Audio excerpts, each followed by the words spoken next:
8-mart Xalqaro xotin-qizlar kuni.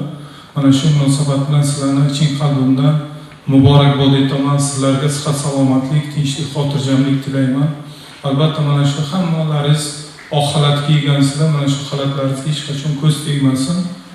Men o'ylaymanki, g'ijdon tibbiyoti bundan-da rivojlanadi, bundan-da yuksak cho'qqilarga kiradi. Albatta respublikada birinchi o'rinlarni egallash uchun biz sizlar bilan birgalikda harakat qilishimiz kerak bo'ladi.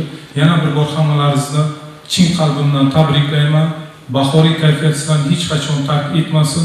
Mana shunday doim shu xushchaqchaq bo'lib yurish, yuzlaringizdan tabassum, kulgi hech qachon arimasin. Bayram yana bir bor muborak bo'lsin. Sog' bo'ling.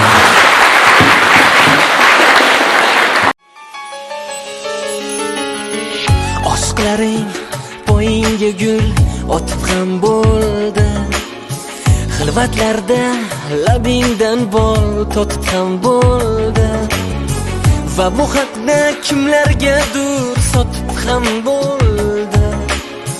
Sen baribir muqaddassan, muqaddas ayol.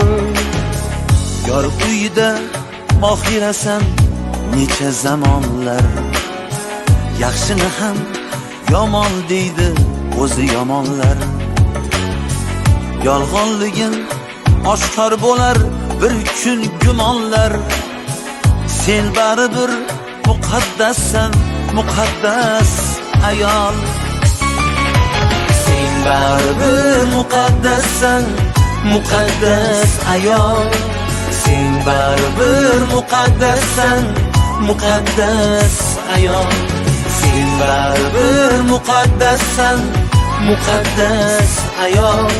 Sen baribir muqaddassan, muqaddas ayol.